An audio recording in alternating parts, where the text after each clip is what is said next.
right, we're back with you, Sports Talk South Carolina Radio Network here on a Friday night.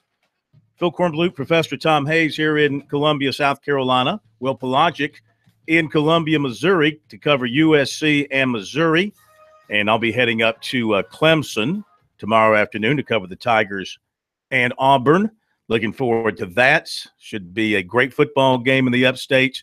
Should be a really good football game out at Missouri. I mean, it's not a football game that's going to get a bunch of national notoriety because it's South Carolina, Missouri right now. And the Clemson-Auburn game, of course, guys, pitting number 3 against number 13, deservedly getting a great deal of hype and a lot of attention. So a chance there, Will, I think, for Clemson or Auburn, whoever wins that game, of course, will still have a chance to do something in their own league, but a chance for either one there which wins to take a big step up towards a playoff spot at the end of the season. It's the ultimate proving ground for both, Phil, and I think this game, if it's a victory, I think could mean more for Auburn, because then it means that Auburn's taken that next step, and maybe there could be an actual contender to Alabama in the SEC West. I think that we're always looking for that secondary team that can topple the Nick Saban dynasty. It's a hard thing to do, and it's a hard thing to forecast, but one of the things that was said to Dabo Swinney and something that he was made aware of in his pressers earlier this week is the fact that this might be the best Auburn team that those inside their program have seen. That was a comment that was made by Pat Dye, the legendary Auburn coach. And, of course, Dabo, with his connections to Alabama, he knows very well about Auburn. So with what they see on film, you add Jared Stidham into a great running attack and a very, very solid defense and offensive line. There are very few holes to this Auburn team, but you could say the same about Clemson. And the only hole that we really were worried about was at quarterback. And if Kelly Bryant can answer all the questions that they had of him going into the season and have the kind of representative game and representative game plan that we saw from him throughout training camp and also that we saw with him throughout the game against Kent State, there will be a lot of people who are picking Clemson to do a lot of the similar things that they did over the last couple of years, like get to the playoff. Well, looking forward to it and looking forward to see exactly what Kelly Bryant is all about. This is truly his coming out party. I think this game will go a long way towards defining what happens with the Clemson quarterback position. If he's really good and leads Clemson offense per usual, I think that answers all the questions. If he struggles and they have to turn to Zarek Cooper or Hunter Johnson, then that does open up a lot of questions before they hit the road for another big game against Louisville. I think what you have to look at is the receiving core as well, because Bryant is the type of guy, Phil, when you get to him back there, I think he can break tackles. So it'll be interesting to see how the Clemson wide receivers go in scramble mode when their quarterback is under duress. All right, before we get deeper into college football for the upcoming weekend, we get our picks coming in a little bit. Let's talk some high school football. We welcome in to Sports Talk from the High School Sports Reports, the Charleston Post and Courier, the guy I like to call the best in the business. He never argues with me about that when I say that, by the way, when I call him best in business. That's David Shelton, High School Report presented by Farm Bureau Insurance. With new auto insurance rates from Farm Bureau, you could be saving a whole lot of money, even if you've received a quote before. Rates are now more competitive than ever, so get a no-obligation quote today at favrates.com. Yeah, why do you never argue when I say you're best in business? Well, Phil, it's very obvious that everybody in the state of South Carolina knows you're full of you-know-what. So when you say that, nobody pays much attention. So why should I even acknowledge it? Well put. Well put. Strong out of David today. I got a chance to watch the second half of Spring Valley and Sumter last night, and, man, Spring Valley looked really good. I mean, they were unstoppable, and Channing Tyndall does indeed look like a really good linebacker and a potential good college football player down the road. But what about that Spring Valley team now? They're undefeated in 5A. That was a matchup of two top 10 teams, and Spring Valley just dominated that second half. Yeah, that was one of those games that we talked about. I think we talked about it earlier in the week about a measuring stick Wasn't sure how good Spring Valley was because of the competition early. Wasn't good. Wasn't clear how good Sumter was because of the competition early. So they were clearly the best team the other had played. And man, I saw the score early, and Sumter had jumped out on them and took control of the game. And then, man, Spring Valley, like you said, they just went hog wild on them. And this is a legitimately good, solid win for Spring Valley. This puts them in that okay, we need to watch this team moving forward. Now, a lot of things could happen over the course of a long season with injuries and stuff like that. But the personnel they have offensively, when healthy. Hello? No, go ahead, David. Oh, I heard somebody say hung up. No, you're good. But yeah, the personnel they have offensively is going to be hard to stop. That option offense, and they can throw it out of that. And this is the best team Robin Bacon has had, and this will be a chance for them to, put themselves in the conversation. We'll see what happens over the next 5-6 weeks. But right now, I would say they would be in the conversation in 5A. Well, we've had some postponements, of course, and some games were moved up to last night, and we've had some postponements tonight. Now, Somerville was supposed to play up here against Dutch Fork, right? Yes, they were. That game was canceled yesterday, or was it Wednesday? It was canceled early. Yeah. And much to the chagrin, I understand, of Tom Knotts at Dutch Fork. Yeah, who was willing to play Thursday or whatever. But man, I mean, the school district gets involved, that shuts it down. It's 75 degrees and not a cloud in the sky here in Columbia. What was? Well, it's 75 degrees and not a cloud in the sky in Charleston, and it's.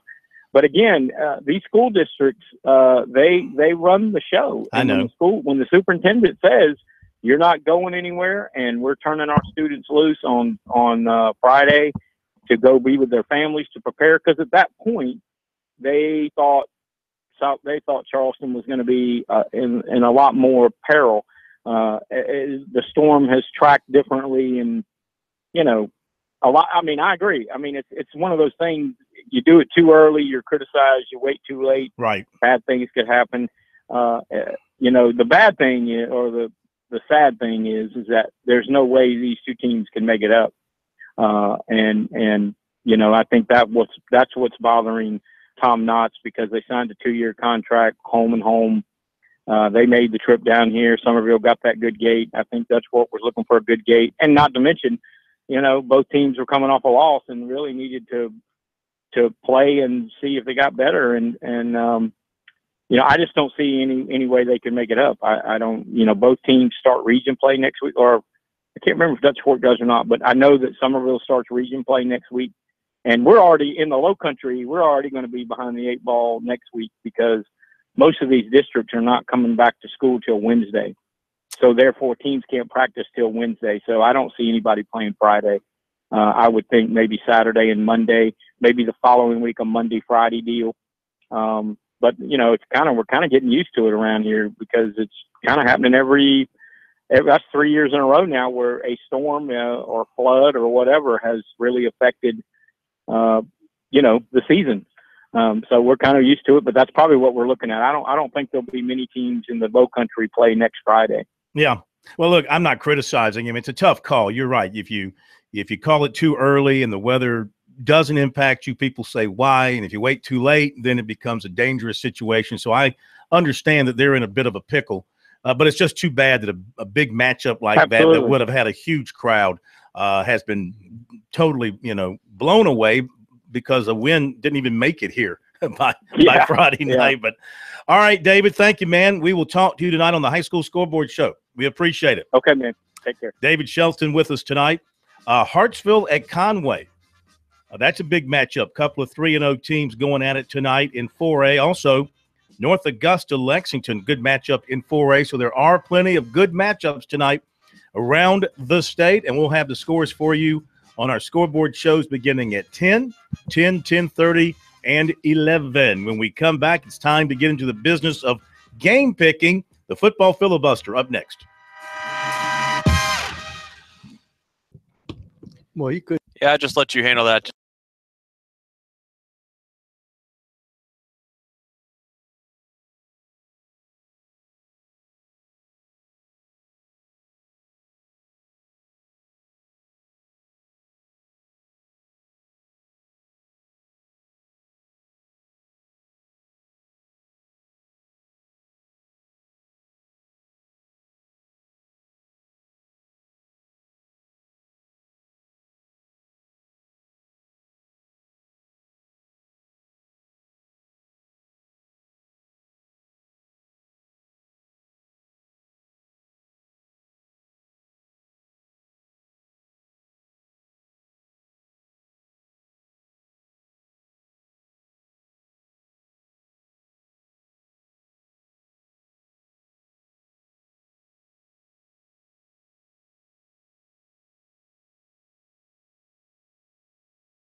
Okay, we're back at Sports Talk South Carolina Radio Network here on a Friday night from downtown Columbia, well as from Columbia, Mizzou. Will Pollock out there with the Will Pollock. Will Pollock. Will Really? Pelagic.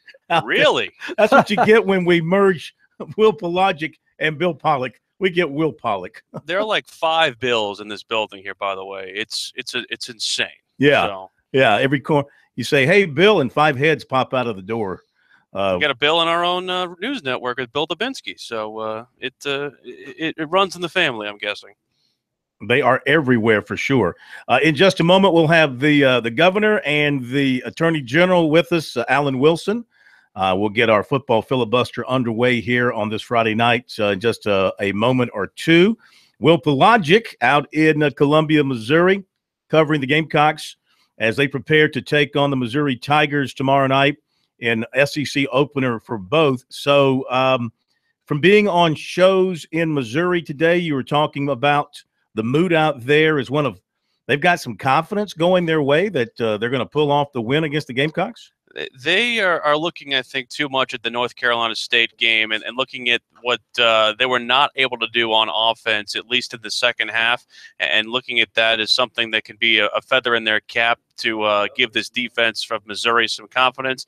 I just don't think that they're giving South Carolina's offense and their weapons enough respect. I know that they know about Deebo Samuel, and they know about what Rico Dowdle did for them last year, and of course Jake Bentley had one of his best games of last year against South Carolina. Maybe they don't have long memories. I'm not sure, but I think that this South Carolina offense is going to be able to score on Missouri and score at will. The weapons they didn't use, Will, last week, the tight ends who were very effective last year, Hayden Hurst and Casey Crosby, playing more of a slot tight end. We haven't seen that yet. Also, they get a guy back that I was high on as a freshman, and he got injured and got a medical red shirt, and that's Rodriguez Davis, who showed tremendous hands. That's just another person that they can pluck in there to an already very healthy stable of wide receivers that includes, guys like Brian Edwards and Shi Smith, guys who made flashes last week against NC State. There are plenty of options for Jake Bentley. I would say for somebody at his age, there's nobody who has a better stable of weapons than Bentley. And the offensive line, we have to talk about it because last year their offensive line, their struggles were twofold. First of all, they had no athleticism at the tackles, and you just can't function in a league like the Southeastern Conference without guys being able to move their feet when they're sitting out there on an island against rushing defensive ends. And also they had a dumbed-down playbook for a true freshman quarterback. And then, any defensive coordinator, they see your basic plays and formations. They can decipher what you're going to do and just load the box or step out and play the pass based on your basic formation. So I'm interested to see the maturation of this offensive line going forward. It should be interesting, especially because of the fact that they were able to pass the test that they had last week against an NC State group that's as good as any they're going to see in the SEC. I don't think that this defensive line from Missouri is anywhere near the strength that the NC State defense was last week, and especially because of the fact that the two guys they have on the interior are guys who are deficient in experience. And so when you think about that and you think about the way that they ran on Missouri last year, I see no reason they can't repeat that effort going into this year. All right, let's get to a couple of guys who they probably don't know as much as we do, but they try hard. It is time for our football filibuster here on Sports Talk. We welcome in one of the great former governors here in the state of South Carolina, Jim Hodges. And oops, I think we have lost our governor and our AG. All right, let's get them back on the line. Will and Pro, you guys jump in here for a minute while we get them back. Oh, no problem at all. We're talking about that running game, and this is the key. I know you want to get Bentley and those weapons cranked up, Will, but Muschamp being a defensive guys kind of look at the running game as an extension of their defense.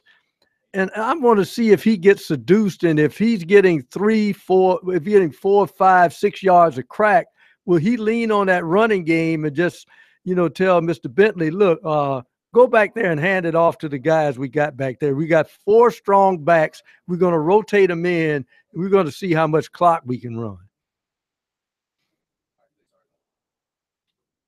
And I think that's one of the keys when you look at this game, because one of the guys that surprised South Carolina in the preseason was Mon Denson, a guy who was highly thought of, running back out of Georgia, but didn't get many chances because he was injury prone last year, but did show some things late in the season on special teams. So this guy can run the football. And then you have A.J. Turner, who also is an accomplished runner last year, starting the first few games. And, of course, Rico Dowdle and Tyson Williams, who we haven't seen much this year, as Dowdle took most of the carries against NC State last week. It's interesting looking at the ability that they're able to implement with all these interchangeable parts. And you can look at both Clemson and USC from that end, Pro, because if you're looking at these 2 running back stables, they think that they can use each of those 3 guys as a interchangeable part. And I think that's the best part of both of these offenses, is the fact that if you put Tavian Feaster in, or C.J. Fuller in, or Adam Choice in at Clemson, you're going to get the same thing. The same thing goes for South Carolina. They believe that with Dowdle and with Turner and with Williams, all 3 of those guys provide a very equal output. And the thing about Clemson, too, is you have to factor in the guy who probably opened the most eyes is Travis Etienne, because of the way that he was able to burst through the line and get some real big explosive gains. He's the guy who I'm watching for from that end, because I think he's going to be a special back. But I do think that this is a running attack for South Carolina this week against Missouri that's going to be able to feast and have a lot of fruitful gains. Okay, I think now we do have the governor and Attorney General Wilson with us here on Sports Talk for the football filibuster. Let's try it again. Governor Hodges, how are you? I'm good, Phil. How are you? We're doing fine. We're doing fine. A.G. Wilson, how you doing, sir? Man, I'm hanging in there. Hope you are. We are indeed. Hope you guys are doing well and all prepared for the weekend. 4-1 for both of you last week. That's a pretty good start, Governor Hodges. That is a good start. The Tennessee game slipped up on me a little bit, but other than that, I was very pleased. Yeah, Tennessee got a lot of people, I think, the way that game finished up. What did you think of the first week, Alan? Listen, the fact that it's the first week and I'm still tied with Governor Hodges, I'll take that as a win, because usually he's already left me in the dust. So I feel pretty good right now. Okay. Well, let's get at it. We got 5 new games for you, and we'll have to hold you guys over through the break here because we're running up short on time. But we'll get started and see which direction you guys want to move in. So let's begin with Alan. You'll lead us here since things are tied. And is there a disagreement there? I think I led last week. Well, yeah, we're going to let you continue to lead since you are the challenger and you're still tied for the lead. If you ever take the lead, then we'll let Governor Hodges lead. I make the rules here, and I make them weekly. Okay? I'm like NASCAR. Right. I just make them up as I go. So here we go. Okay. Oklahoma at Ohio State, and Ohio State is favored by 7.5. Mr. Wilson, what do you think? Listen, last year Oklahoma lost 45-24 against the Buckeyes. I think they're going to get revenge this year. I don't think it's going to be revenge in the form of a win, but I think I'm going to take them for the point. So I'm going to call Oklahoma to cover, but Ohio State's going to win. All right, so you want Ohio State to win, but you think Oklahoma will benefit from the 7.5 and come out on top against the spread. What do you think, Governor Hodges? I think the general is right on that. I think it's going to be closer than a touchdown, but I do think Ohio State's going to win this. I'll take the points in Oklahoma. You want Oklahoma as well. So both of you taking the 7.5 and Oklahoma. All right, guys, hang on. We got a break coming up, and we will continue with your picks on the other side, including, of course, USC at Missouri with the Gamecocks getting 2.5 and Auburn at Clemson, with Clemson laying 5.5. We'll be right back.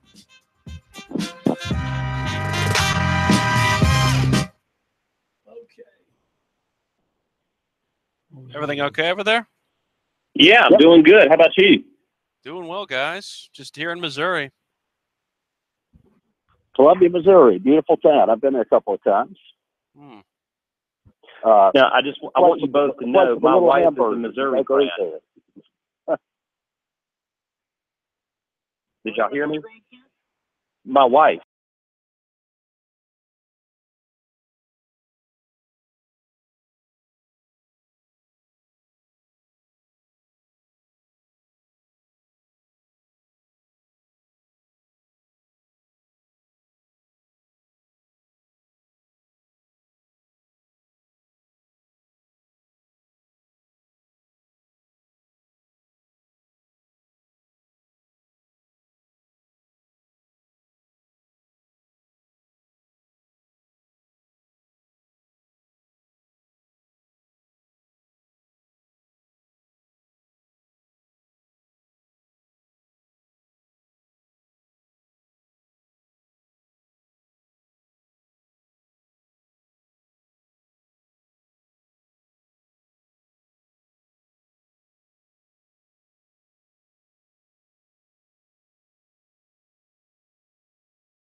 Who's on line 4?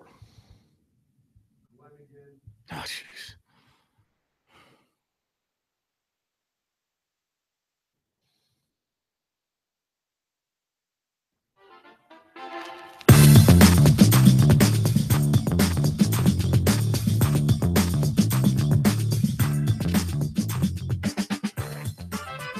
All right, we're back with you, Sports Talk, South Carolina Radio Network. Let's get back to our football filibuster.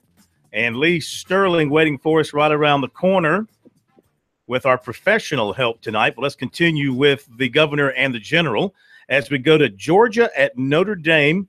Alan, it's Notre Dame laying 4 here at home against Georgia. So this is probably the one I had the most trouble with tonight. But I looked at the history of these two schools, and Georgia is 0-4 against the spread in the last 4 road games in September, and Notre Dame is 6-2 against the spread in the last home games in September. And when you look at the fact that they're starting a new quarterback in Georgia at Notre Dame, I hate to pick against an SEC school, but I think Notre Dame is going to cover. Governor? Yeah, I agree. I think it's pretty straightforward. I mean, Kelly may be coaching for his job this year. They've got tons of talent at Notre Dame, and Georgia really is going to suffer from having a freshman quarterbacking at Notre Dame. So it's hard for me to imagine that they keep this under a touchdown. I'll take Notre Dame. All right, both of you want the Irish. Louisville at North Carolina. The Tar Heels getting 9.5, Allen, at home. So Louisville's got the defending Heisman in Lamar Jackson, but they're 0-5 against the spread in their last 5 games. So I think, with North Carolina having lost at home last week to California, I think North Carolina is going to come back, and I think they're going to cover the points. I still think Louisville wins with their Heisman quarterback, but I think North Carolina covers. All right, you want the points. How about you, Governor? Louisville will beat the hell out of North Carolina. It's that simple. They just have far more talent. Uh-huh. And if UNC can't beat California at home, that's pretty pitiful. So I'm going to take Louisville. All right. South Carolina at Missouri. Allen, the Gamecocks are getting 2.5 on the road. Okay, let me preface this on the Columbia Bowl. My wife is a Missouri Tiger. Uh-oh. And she's listening right now. And so what I've got to say is I love Steer. But I looked at last week's game, and a lot of credit to Missouri, got a lot of respect for them. They scored 72 points against Missouri State. But Missouri State scored 43 points against the Tigers.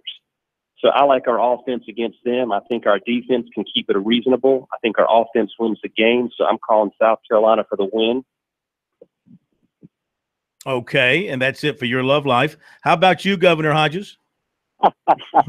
Well, I think it's a double-digit win for the Gamecocks. I really do think Missouri's defense is just absolutely dreadful.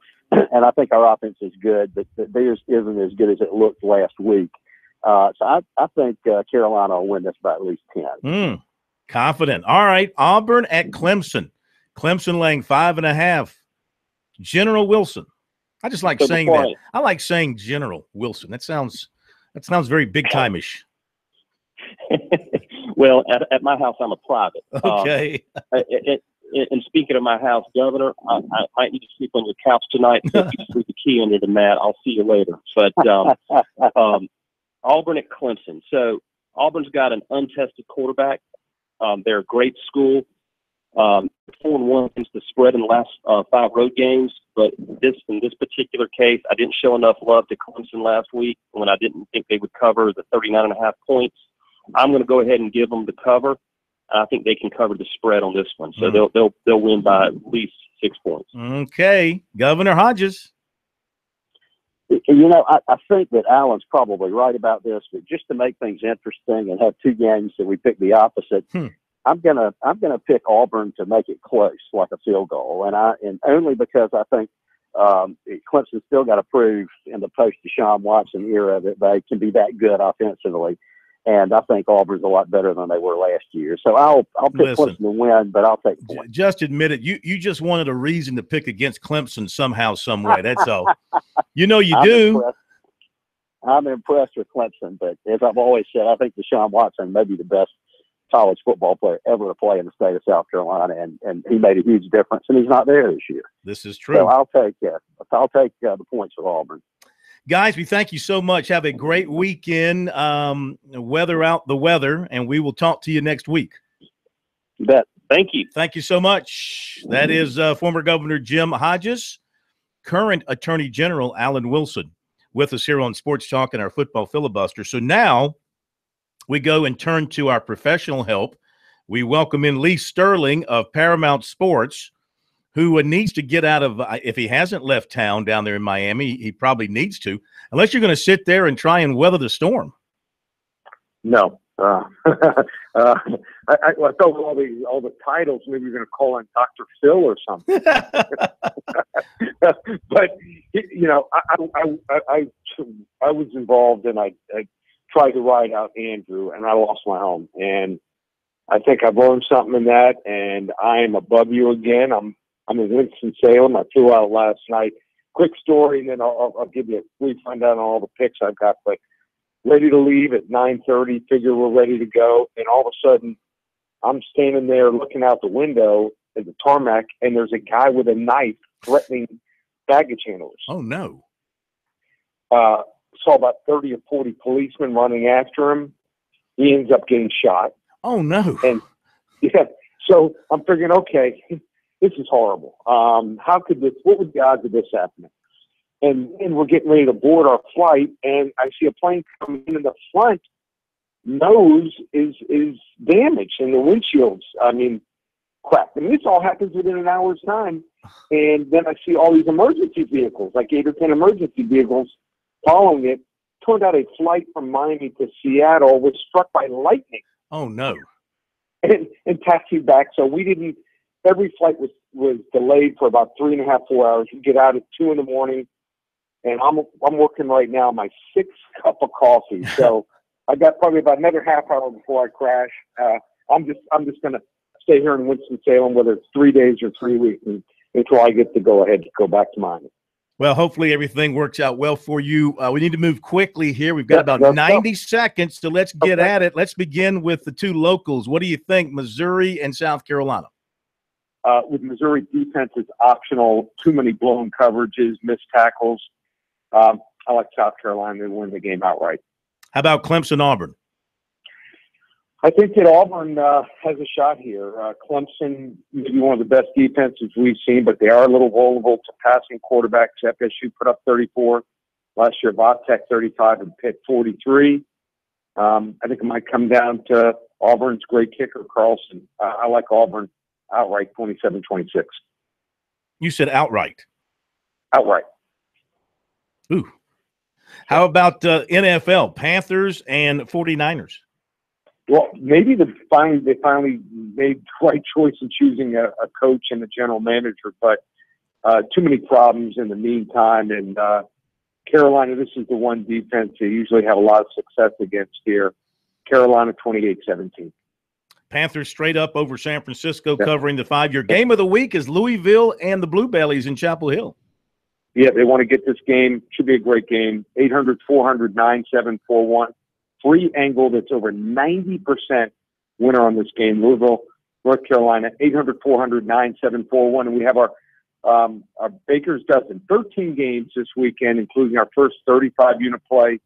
You want to get this, use coupon code SAVE50 at ParamountSports.com. Just $147 for 13 games. ParamountSports.com. ParamountSports.com. And listen, folks, Lee might need your help here in a few days, so dial him up. Give him all the support you can give him, right? We'll be okay. We'll be okay. The good news is I got upgraded to a presidential suite. Well, good. Listen, there you go, Lee. When your daughter kicks you out or whatever, you can come to Columbia and stay with us. I appreciate it. Thanks, guys. We always got room for you. I got a vacant apartment you can use. Yeah, I guess. Hello. Got to drop our lines there. Okay, that is Lee Sterling. ParamountSports.com. So he likes Auburn straight up over scary Clemson. 27. He thinks Carlson will be the difference. Now, Carlson's a great kicker. However, he missed his first 2 against Georgia Southern. Doesn't he know to play to his audience a little bit? I mean, come on. You talking about Lee? Yeah. No, I think he really believes that. All right, top of the hour break, and we'll be back.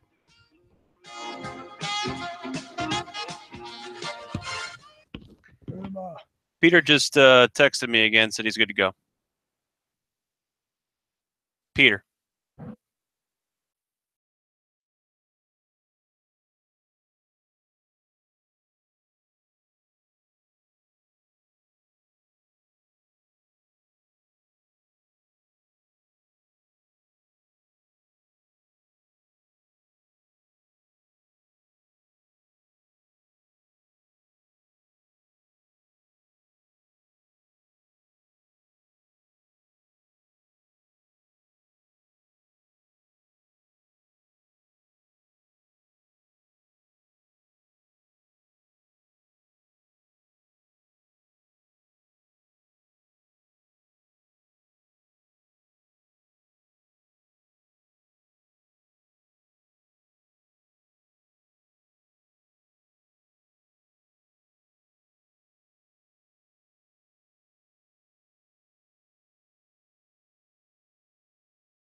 Round 2 of Sports Talk up next with your hosts Phil Kornbluth, Will Pelagic, and the Professor Tom Hayes.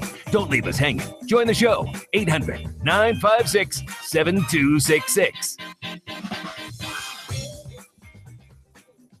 Okay, we're back at Sports Talk, South Carolina Radio Network, here on a Friday night. Been a very busy Friday night. We'll give you our final picks. Of course, we've talked about USC and Clemson and what we think will happen in those games. We'll give you the rest of our picks coming up in just a little bit. Also, in just a little bit, the full Monty on NASCAR coming your way. They're racing at Richmond this weekend, tomorrow night, the final race of the regular season. And also, in just a moment, GB3 joins us, George Bryan III, with a look at the world of golf in and out of the state of South Carolina as the PGA Tour for this year starts to wind down with the championship playoffs continuing. Let me give you the recruiting report for tonight. I was out at Spring Valley High School last night. Got a chance to talk with Channing Tindall after the game. Very fine-looking linebacker for the Vikings, who's a very humble young man, really doesn't like to talk much about himself. He's all about his team. But as far as his recruiting goes, he's getting close on his announcement, his decision. He was at USC NC State last week, not going anywhere this weekend. He will go to USC Kentucky next weekend. He plans to take 1 or 2 officials this month. He did not say to which schools. And soon after that, he will make his announcement. Will Muschamp scouted him in person last week. Georgia and Auburn had coaches there last night, and he's not tipping his hand regarding a favorite or anything like that. He said on September 10th, he'll reveal the 2 schools that will get his officials. USC, Georgia, Florida, and Florida State have been on his short list. Defensive end KJ Henry, Clemens, North Carolina. He'll be at Clemson tomorrow night, one of the top recruits who will be there. Clemson, USC, Georgia, Alabama. It's not 3 syllables. Alabama. Not an extra syllable in there. Alabama. And Virginia Tech are the finalists for Henry, who plans a decision in mid to late December. He says Xavier Thomas, Clemson defensive end commitment, has been in his ear quite a bit, and the idea of playing on the same line with him is pretty exciting. Plus, what Clemson has done in sending defensive ends to the NFL is attractive. He hears from Will Muschamp a lot. He says the fact that the head coach is personally recruiting him is impressive to him as well. In fact, Muschamp was there to watch him play last week. He will take an official to USC for one of the games. He's not sure which. He'll also return to Clemson for an official. He has not set any dates for his officials and has not determined any other unofficial visits that he will take for games. USC offered 2019 running back Kalen DeLoach of Savannah and 2019 offensive lineman Dante Lucas of Miami. 2019 receiver Jacoby Pinckney of Dorman was offered by Ole Miss. In basketball, Aaron Neesmith, 6'5" of Portugal, wrapped up his official to USC today. He was there Wednesday through today because he's taking the ACT on Saturday. He's also been officially to Florida and Vanderbilt. He said he really enjoyed his visit to USC, learned more about the academic side of things this time, met the new assistant coach Chuck Martin, and he liked him. He's not dropped any schools from his short list, which also includes Georgetown, Virginia Tech, Harvard, and Yale. Going to take some time here to talk with his parents and weigh out all his options. Now, coaches were scheduled to be in next week for in-homes, but all those have been postponed because of the weather. He's not sure he rescheduled. No favorite at this point, and a decision within a week or 2. And 6'6" Zion Williamson of Spartanburg Day will be at Clemson tomorrow. There will be some basketball recruiting going on, but according to his stepdad, he's there primarily to see a good football game. Next week, he's got in-homes. Duke was going to come in on Monday, but the weather forced that to be rescheduled. Kansas will be in on Tuesday. USC on Thursday. UCLA and Kentucky are also set to come in the home next week. He's not sure. His stepdad, Lee Anderson, is not sure when Clemson will be in for a visit. The Tigers wanted him to take an official this weekend, but because they have a commitment on Sunday, they couldn't tie up their entire weekend. So they're just looking forward to going to Clemson tomorrow night for the football game. He's also been talking with USC coach Frank Martin about getting to a USC football game, possibly the Kentucky game, but that is not definite at this point, and they have not yet scheduled any official visits. And USC target 6'9" Manny Bates of Fayetteville, North Carolina, is visiting NC State this weekend. He has been to Georgetown. He has USC and Georgia Tech scheduled for the next 2 weekends. All right, there you go with the recruiting for tonight. Let's welcome in from out there on the links somewhere, George Bryan III. All this weather is playing havoc with the golf. Well, not yet, but I guess it will the first part of next week. Any thoughts of playing golf in certain parts of the state will certainly be put on hold for a while.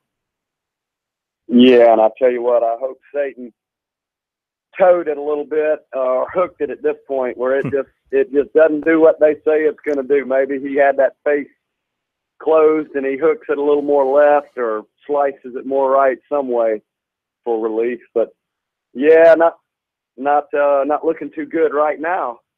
So, but we're on the PGA Tour's off this week, heading to Lake Forest, Illinois for the BMW. And that golf course, I don't know much about it. Tried to get in touch, but was not successful. I know Wesley's caddy, Willie Lanier, said it's a great course for Wesley. So that was we got that last week, Phil. And as Sunday afternoon revealed, Justin Thomas just lit it up. And we talked about him Friday night. Dustin Johnson, though, that's still my horse. Mm-hmm. Heading into the third week of the playoffs. Now, it's almost it kind of looks like Dustin's going to play really good this week for him to stay in there. These guys, Jordan Spieth, Justin Thomas, they are just they're hot, and this is the right time of the year. I don't expect them to cool down either. You were expecting John Rahm to have himself a big weekend, GB, and he definitely did last weekend. He finished 5 shots back. Do you think he has some moxie to stay himself at least in this part of the tournament? It's tough. I was looking at the points earlier, and he definitely would have to win and then play great in Atlanta. These when somebody like Jordan Spieth and Justin Thomas, they get to playing like they do, they just don't get too far off. And I will tell you, having the privilege of being inside the clubhouse with these players, there is no question the playoffs get their interest. And we talked a little bit about it the last couple of weeks. Mm-hmm. It's a lot of fun, and I can equate it to some degree to a bowl game, to some degree even to the Super Bowl or the NFL playoffs. And everybody knows that with basketball, baseball, when we get to the playoff time of the year, the players get real interested. And it's not just about the money. It's about the showcase. Hey, this is where they get the chance to display the hard work and their ability. So at lunch before the last round this past Sunday, I'll just put it this way. The family dining room was lit up with player enthusiasm, and John Rahm, he was ready, but Justin Thomas, it was pretty unique. Justin Thomas and Jordan Spieth actually were having lunch, and so I can't wait to get to Chicago. Well, I tell you what, it's pretty neat, and we're going to have to cut it short here. But having Spieth, Thomas, and Johnson. 1, 2, 3 going into the last tournament. That's going to make for some exciting golf, I would say. Absolutely, it might have been short, but it was right down the middle and hit it right in the center. Till next week, tee 'em high but shoot 'em low. Thank you, George, and hopefully we'll see you from Chicago, right? Absolutely. Okay, my man. Good luck to you. Good luck to Wesley. But yeah, this thing is lining up to be pretty exciting down the stretch, especially with the 3 hottest golfers in the world, Spieth, Thomas, and Johnson. Not to mention Matsuyama and Rahm right there completing your top 5. Yeah, tremendous international top 5. All right, we'll be back. Peter Burns of the SEC Network joining us next here on Sports Talk.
We are back with you, Friday night edition of Sports Talk, South Carolina Radio Network. From downtown Columbia, brought to you by your local electric cooperative, sponsor of this year's annual Touchstone Energy Cooperatives Bowl. To find out more about what co-ops are doing across the state, visit ecsc.org and save the dates. December 9th for the 2017 Touchstone Energy Cooperatives Bowl. Phil Kornblut and the Professor Tom Hayes here in Columbia, South Carolina. Will Pelagic at our Learfield headquarters in, well, actually Jefferson City, Missouri, just down the road from Columbia, Missouri. I'll be in Columbia tonight, and I'll be painting the town black and gold. You do that. There you go. You do that, Tiger. Stop it. SEC people are out there as well, and joining us now from the SEC Network is one of the anchors, one of the hosts on the SEC Network, Peter Burns. Peter, how you doing? What's up, gentlemen? Yeah, that's going to be kind of one of the more intriguing kind of, national off the radar. Everyone's talking about Georgia, Notre Dame, Auburn, and Clemson, but I can't wait for the Battle of Columbias between these two squads right now, because I have no idea what to expect out of the Missouri Tigers after seeing them put up a bunch of points and play zero defense week one. And I was really thoroughly impressed with the Gamecocks brought against North Carolina State here in Charlotte last weekend. Yeah, everybody wants that coveted mayor's trophy that's up for grabs between the two cities. Hey, Peter, you and I are part of a trivia question that will live forever. So what are people that have never been in Alex Trebek's house? I don't know. What is the trivia question? That is one of them. No. You and I were part of the winning foursome in the final Steve Spurrier USC media golf outing that we won. Right. That we won. Right. We were teammates. You and me. I carried you. I put you on my back, and I carried you to victory. My favorite. I told that speech. I told that story a couple of days ago in the speech. How we were playing pretty well, and we get up to 16 or something, and I rope hook an iron on a par 3, and Spurrier just turns to me and he goes, "Well, okay, Peter, let us down. That's okay." I was like, "Man, Coach, throw me underneath the fence, man, or underneath the bus." Jeez. That's awesome. It's interesting looking at these two teams. In my mind, Peter, they're mirror images of each other, South Carolina and Missouri. I just think that Missouri is kind of the 1 year later model, with Locke being a year older than Jake Bentley. What similarities do you see between them, and what differences do you see? Honestly, I think that's when you start with the quarterback play, right? I mean, we saw Bentley kind of come into his own late last year, and a lot of people were scratching their heads on whether or not you were going to see if it was a smart move to blow his red shirt and let him play. And there's no doubt that the maturity that he showed, the kind of how the team responded to him. Will had said that, hey, this guy, I know he's young, but these guys responded to him. And I get that feeling with Locke up there as well. When I've spent some time at that Columbia, guys like him. Now, where the difference is we're trying to figure out, Muschamp. My goodness, if Muschamp had a defensive effort that the Missouri Tigers had last week, they may burn the film room down in South Carolina. Because, I was at halftime of that show, and we're looking at it, and we're like, this is arena football. I mean, this is not SEC football as we know it. And I think that's going to be the big difference that we come into this week, is where, Missouri will try to play much more tempo style football with Josh Heupel, the old Oklahoma quarterback, as the offensive coordinator. I think the big thing is that South Carolina has a little bit more of a complete offense.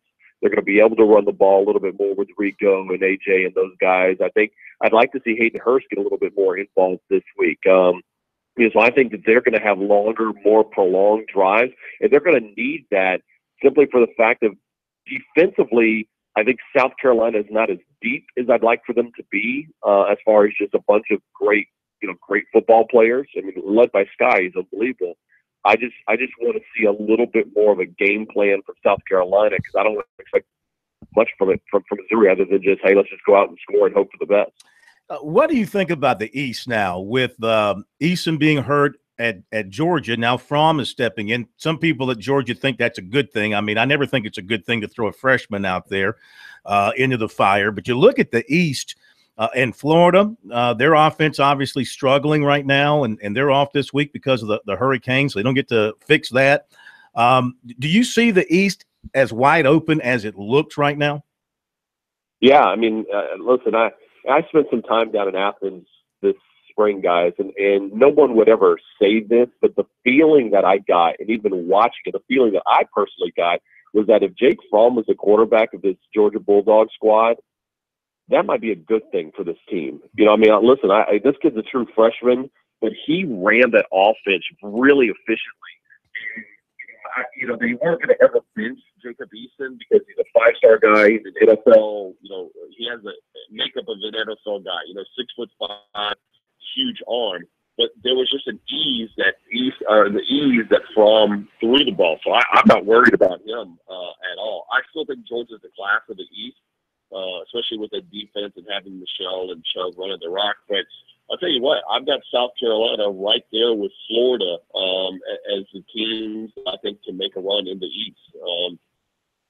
I think even though defensively I'm a little worried about Muschamp having enough guys, I know that he's such a schemer and defensively that he can kind of, you know, just make sure he puts these guys in good spots. So after week one, was way too early, but I just don't know what I'm going to see out of Florida. I think I like Georgia and then South Carolina in the East right now.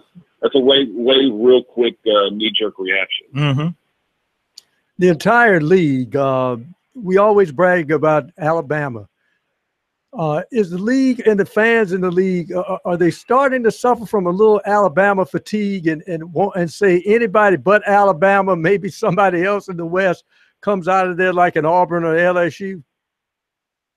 Hell yeah. I mean, you know, like, I think all of college football is suffering from a Alabama fatigue, right? I mean, you know, it's been a while since it's been somebody other than Alabama. And, you know, I think it's nice for the league to have somebody like that. That's great. But then at the same time, you know, SEC fans used to rip the Big Ten for saying, the only team we got is Ohio State.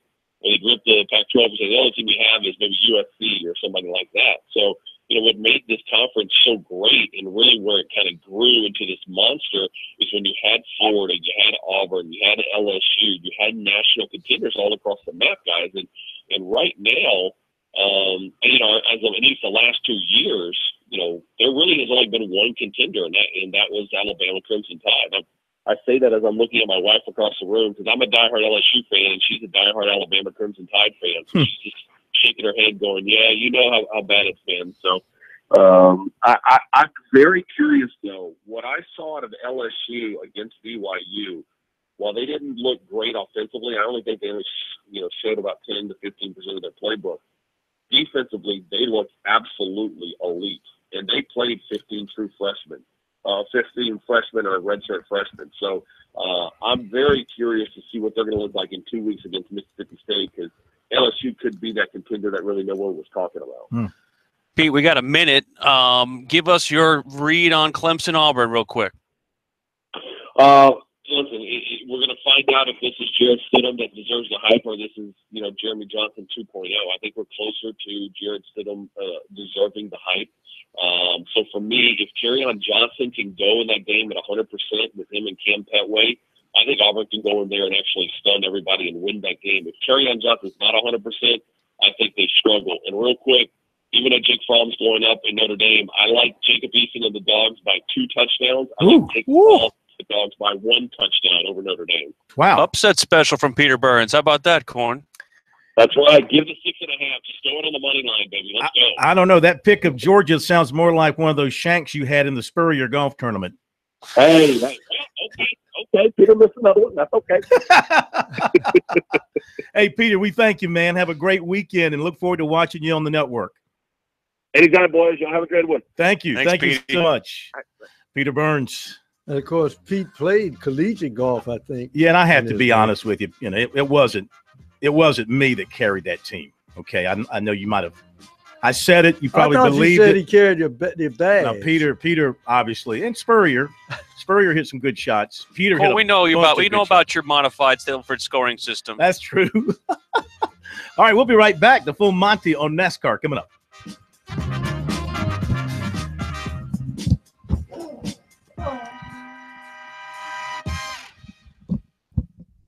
All right, we're recorded in this one, right? Yeah. All right. So you play your bumper.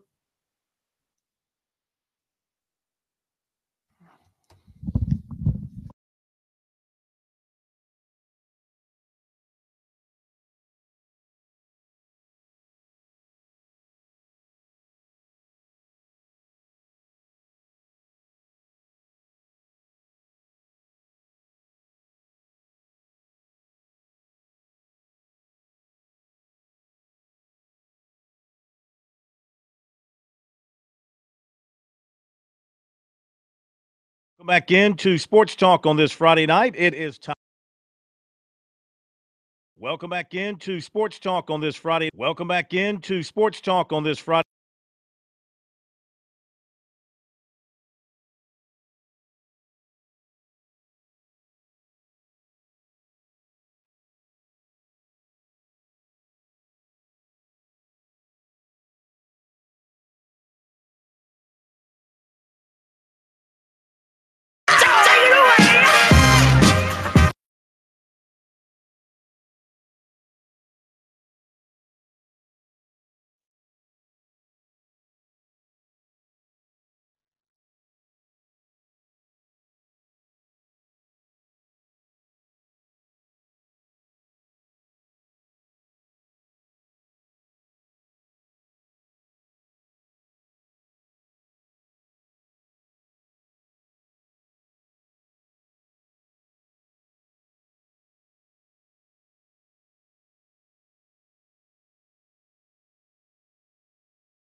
Welcome back into Sports Talk on this Friday night. It is time now for the full Monty on NASCAR. We welcome in Monty Dutton of MontyDutton.com. We are at Richmond for the last regular season race this weekend. But, Monty, before we get to that, let's talk about Darlington last weekend. Anything new on the Denny Hamlin situation since they caught him cheating at Darlington?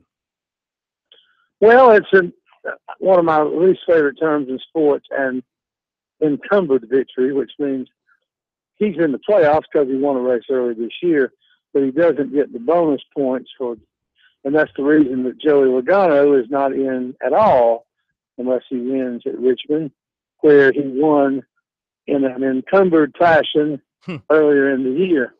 So Logano has to win to get in, and if Logano does, that will knock someone else out.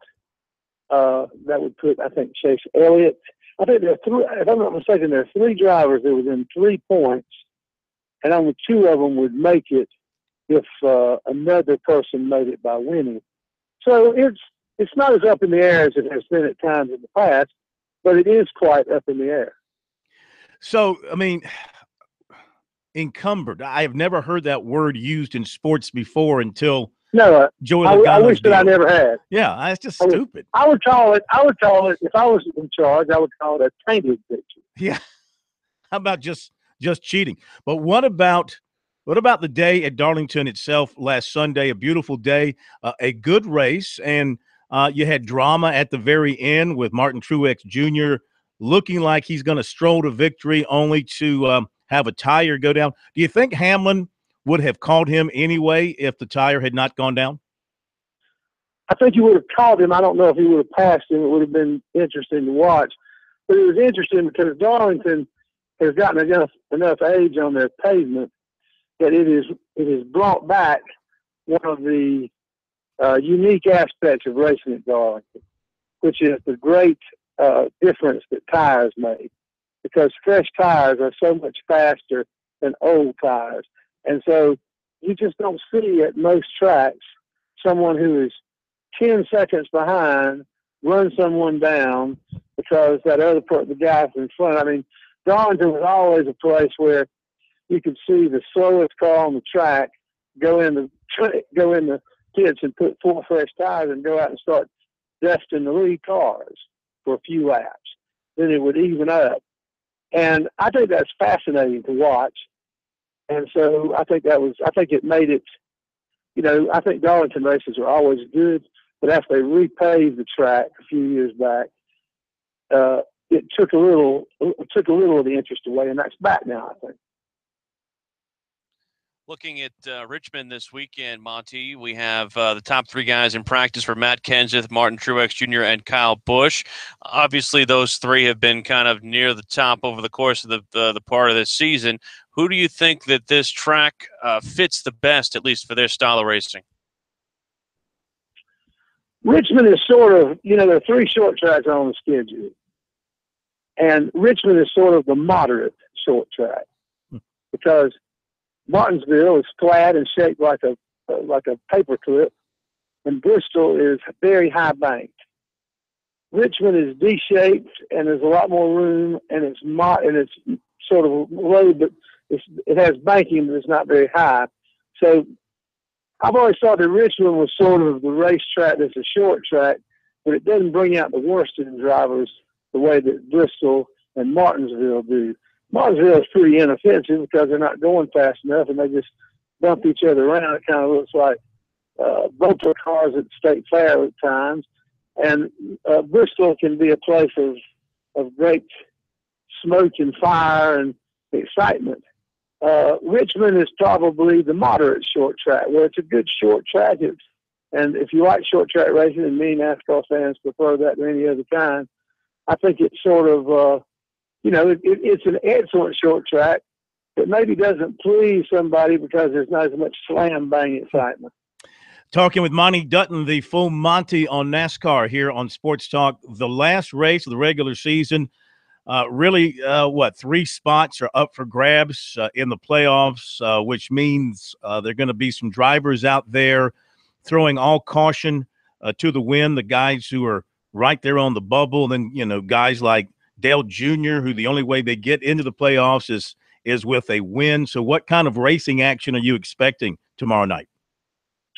Well, I think that from the list of who did well in practice, I think the interesting one is Kenseth, because Kenseth is pretty iffy for making it. He's right on the borderline. If he could go out there and win, it really wouldn't be a problem because he'd make it by points if no new guy wins. And if he were to win the race and get in by that way, it probably wouldn't change the playoff field. But other than that, one of the defining aspects of this season is that it seems like Martin Truex and Kyle Larson and Kyle Busch are fast as can be every week. Doesn't matter where the track is. Road race at Talladega. And so they're up there. So it seems like Martin Truex either dominates the race and wins, or something happens where he doesn't, like last week. So I don't think it's a surprise. Those two guys are at the front of the field every week. But I think Kendrick being fast in practice might be significant. Dale Jr., hard to believe, 22 Cup starts at Darlington. Not a single win in his career, not a single win in the lower series either. And this is a track, of course, that he personally loves. He loves the history of the track. Of course, his father had great success. He did have a second-place finish once in his career. How do you explain that? How do you explain a driver of his ilk with his team support never winning at Darlington? Darlington is a very unique place, and it has a fairly distinguished number of great drivers who never won there. Lee Petty never won at Darlington. Rusty Wallace never won at Darlington. And Richard Petty won at Darlington 3 times, but never after 1967, and only once in the Southern 500. So some of the great drivers of all time have had a difficult time at Darlington. And so, I don't know. I think I'd put it in the class of, I think, Sam Snead never won the U.S. Open or something like that. And I think there was one of the majors that Arnold Palmer never won. I think part of it is just sort of, it didn't fall. It was a great coincidence of history. And part of it is probably that Dale Earnhardt Jr., like the son of Darlington's biggest winner, Larry Pearson, only raced a few times in Cup, but he finally won a Busch race at Darlington. But Larry had never been notably good at Darlington before he finally had a breakthrough, and his dad was the best at it. Yeah. So these things happen in big-time auto racing. Real quick, Monty, somebody who is not a champion, or at least not in the playoff yet, somebody who is kind of off the beaten path who you'd be looking for to get themselves in on this last week. Let me see. At Richmond, I think Richmond is a place. Okay, he won the Daytona 500, but he's been not that good since. I think Richmond is a place where Kurt Busch might have a breakthrough. And other than winning the Daytona 500, Kurt's performance all year has really not been that great. I wouldn't be surprised. Let me see. All these guys are contenders. Who's back there away that might pull the thing? That's you catch me by surprise. That'd be. How about maybe someone from the Richard Childress stable? Maybe either Ryan Newman or Austin Dillon. I think there might be a possibility there. You can't give us a Danica Patrick pick, huh? I believe that ship's just about left the harbor. That's cold, man. That's cold. Monty, as always, we appreciate it. I know you got high school football tonight. Who you got? You got Clinton and Lawrence?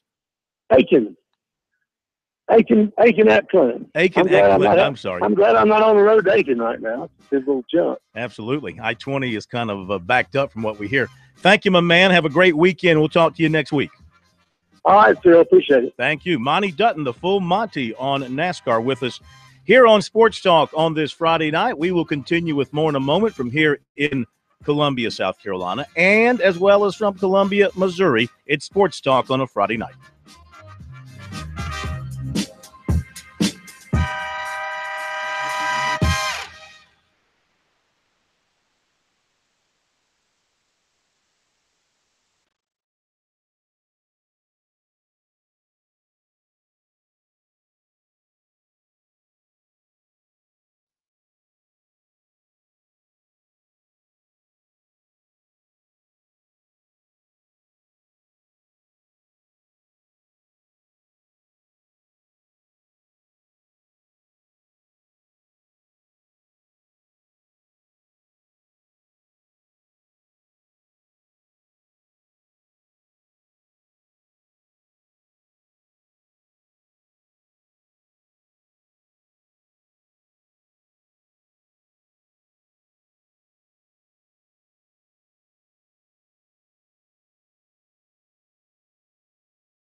All right, we're back. Final few minutes of Sports Talk on this Friday night. What a week it's been. Been a great week of sports here on Sports Talk. Enjoyed bringing it to you. Now, let's give you our picks for our Sports Talk Pick'em Challenge for this week. We have talked about our picks for USC and Clemson. By the way, as we go into this week, we have a 1-2. The Big Kahuna from Charleston, Bobby Harton, the man who owns the Charleston sports markets. Okay, he owns it. He only rents out pieces of it to others down there. A 4-1 week for the Big Kahuna. At 3-2 is me, along with Will and Kev Cohen. At 2-3, we have Matt the Newsman and the bad boy, Alan Smothers, who owns the Florence and Myrtle Beach market. This is, of course, they own it only until we come on the air. Then ownership changes hands. And Pro, you're 1-4. Mm-hmm. You're in the basement. You are right now. You are the equivalent of the Atlanta Braves. Yeah. You know, you're just bad. Did you pick? Atlanta Braves are not bad. They have great young players. You're the Braves. You just pick it random last week, Pro? What were you doing, man? No, I just blew the Tennessee game, and of course, Florida had me looking good at halftime until they decided to just flush their offense altogether.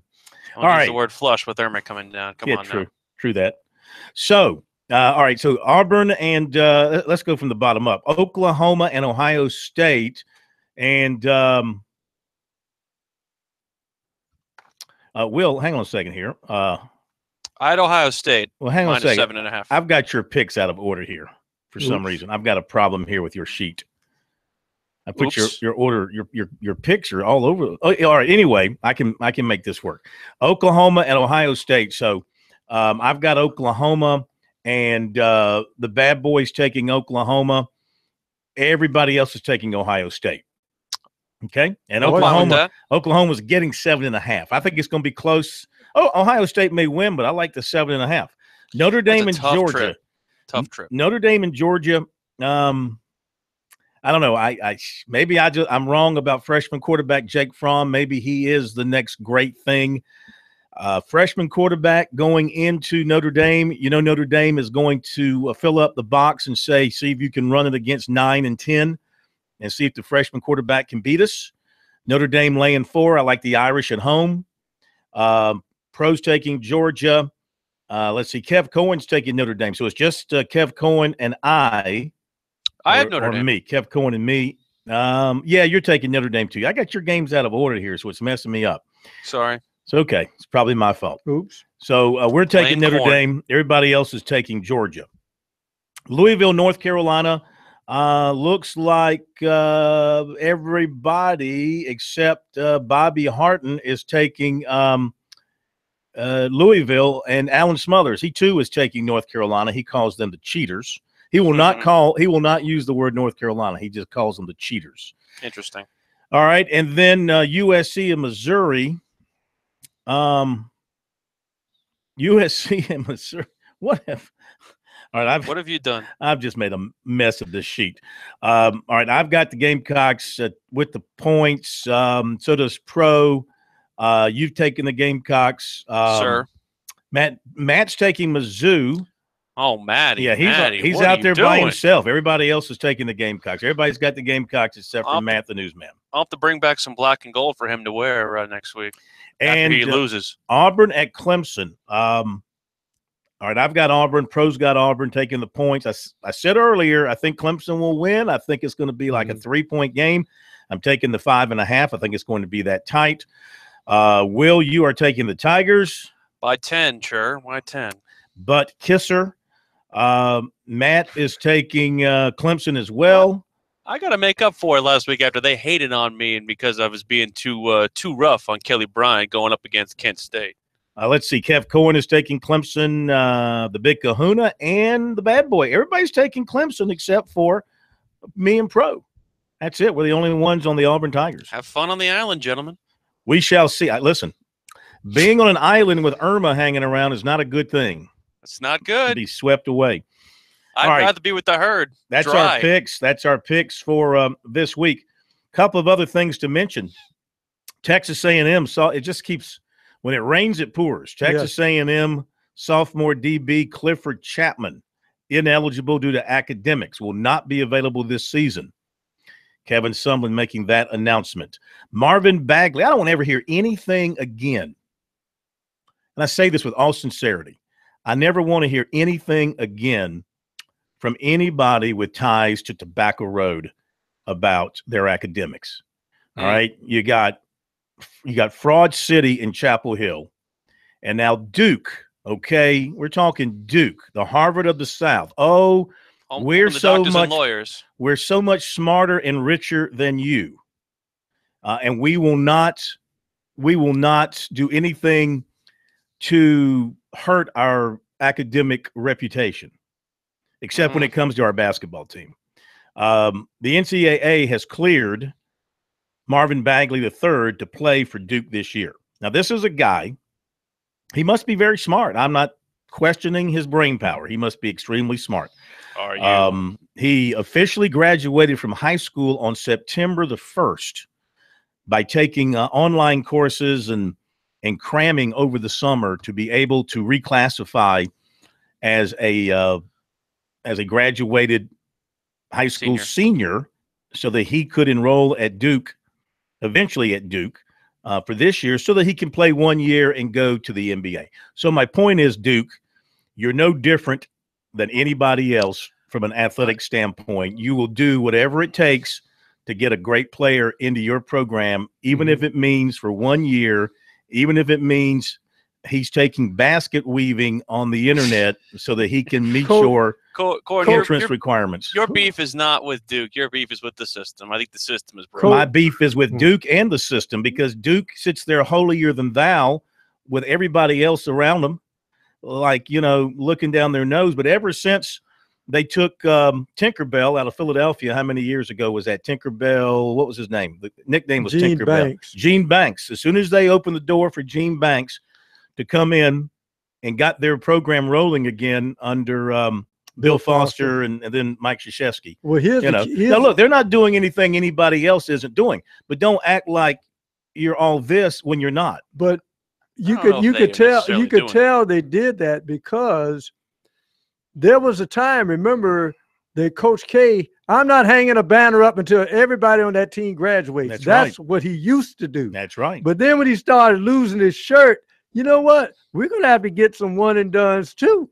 And so that's when they kind of shifted gears. I didn't think Quinn Snyder was a quantum physics guy myself. So just saying. Yeah, I mean, that's on up and down the line there. But this one is a bit unusual because now Duke is willing to take a guy who should be going into his senior year in high school. Now, South Carolina did it with Jake Bentley, but South Carolina doesn't present itself as, this academic heavyweight. Okay. It's a good liberal arts state supported school. Duke is private. So you're saying it's a mixed message is what you're saying. I'm saying the message is very clear. Let's win. And let's get the best player that we can, regardless of how we have to do it. I think if you asked everybody across I'm not the country, saying they're not breaking the rules. Okay. I'm not saying that. They are playing by the rules. But they used to ignore that because they were better than that, and now they're not. They're just like everybody else. Welcome to the world. They'll just point to your trophy case. I think that's all they'll do. Yes, that is true.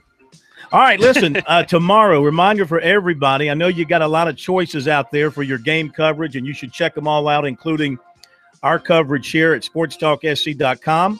Will be at Missouri USC, tweeting on that. And after the game, he'll do a live Periscope from right out of the locker room and post-game coverage on the website. I will do the same from Clemson and Auburn. Look forward to interacting with all of you and talking about it back here Monday night on Sports Talk. Will, have yourself a great time. Cheers, gents. Thank you. And don't forget the scoreboards tonight at 10 o'clock. And after that, thank you, Pro. Thank you, Stockton. Have a good night, everybody.